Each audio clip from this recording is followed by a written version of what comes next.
Hello everybody, how you doing?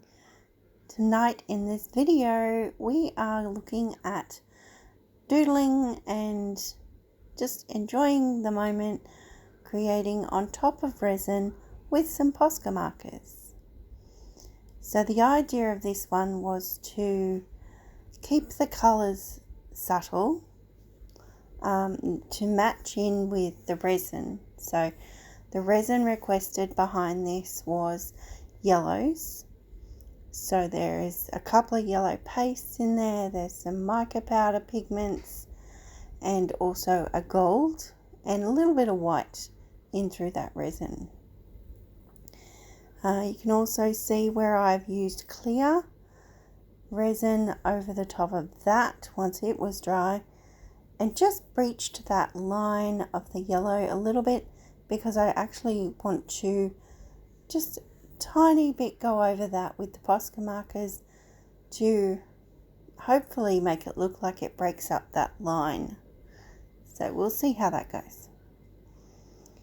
So throughout this you've seen me using the yellow Posca marker, just creating a little design or a pattern in a space or an area where I thought it would look pretty.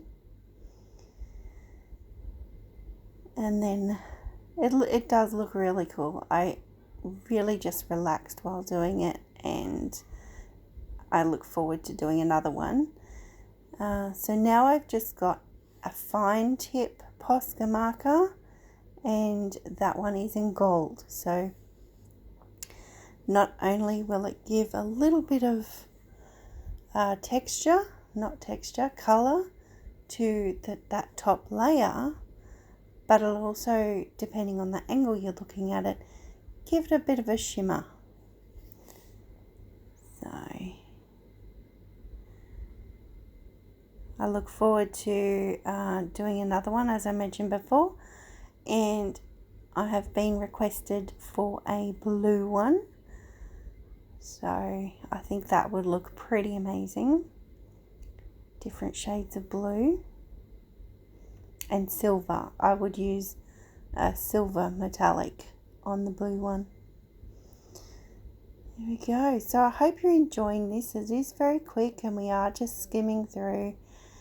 So, but if you are enjoying it, please subscribe if you haven't already. Give me a thumbs up and share it with others who might also appreciate it.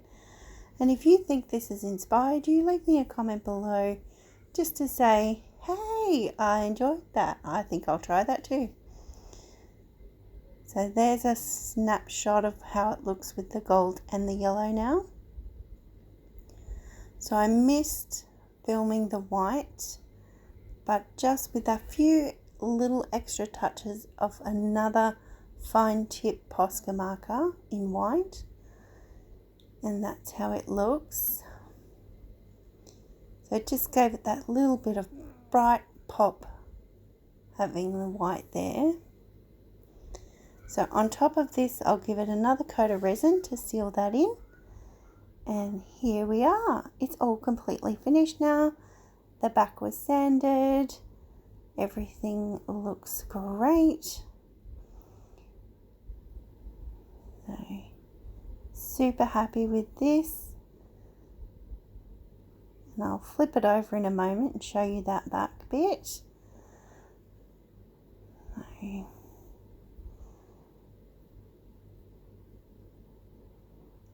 I actually really like the breached edge, so that it's not just a blunt line anymore.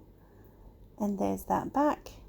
So that's awesome. Thank you so much for watching. I really appreciate it. So with that, be kind, be creative, and be fabulous. Bye everyone.